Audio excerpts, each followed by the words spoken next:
Mas sekalian, sekali lagi kita selalu sampaikan, kita tanpa Allah tidak ada apa-apanya. Tidak ada.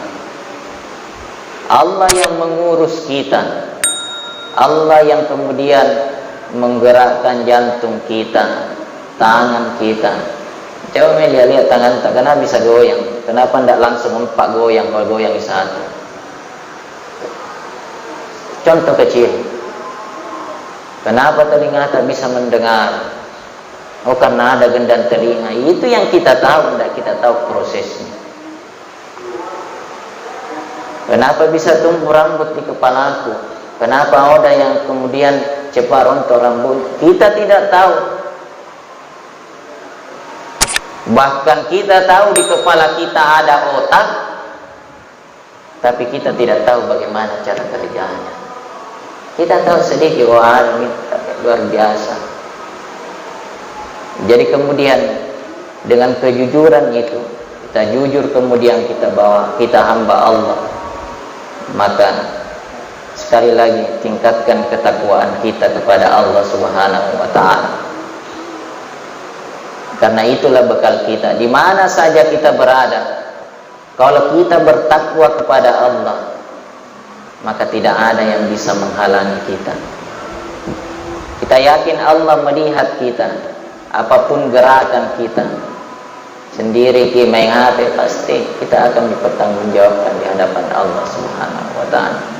Jangan lagi kemudian kita menyebar hoax-hoax atau berita-berita yang kemudian tidak ada manfaatnya, karena itu sekali lagi akan dipertanggungjawabkan di hadapan Allah Subhanahu wa ta'ala.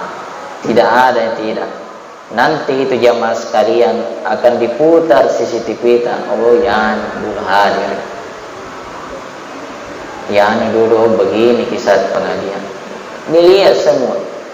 Maka jangan menyesal nanti kemudian ketika terputus amal, ketika ajal sudah dicabut, lalu kita ingin mengatakan, ya Allah, kembalikan aku ke dunia. Kembalikan aku ke dunia ya Allah. Kembalikan aku ke dunia. Saya ingin kembali melakukan amal-amal soleh yang dulu aku tinggalkan. Sudah terputus jemaah sekalian. Maka kita ingatkan kembali, kalau hari ini kemudian kita masih diberikan kesehatan, keimanan oleh Allah, maka itu menjadi ujian juga bagi kita.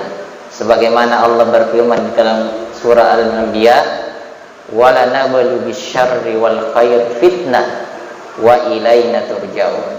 Kata Allah, kami akan uji kalian bisyarri wal khair, dengan keburukan dan kebaikan sebagai ujian bagi kalian. Jadi kebaikan dan keburukan itu ujian bagi kita.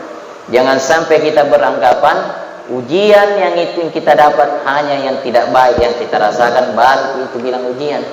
Tapi semua kebaikan yang kita rasakan sampai detik ini itu ujian juga bagi kita. Kesehatan yang Allah berikan ujian bagi kita. Apakah kita gunakan kesehatan itu untuk taat kepada Allah? Jabatan yang Allah berikan, pakaian yang Allah berikan, itu juga ujian bagi Allah. Apakah kita tidak sombong dengan pakaian kita? Apakah kita tidak sombong dengan kendaraan kita? Maka jangan pikir kemudian ujian itu hanya yang tidak baik. Ketika musibah baru kemudian diuji ke Allah. Padahal kita diuji.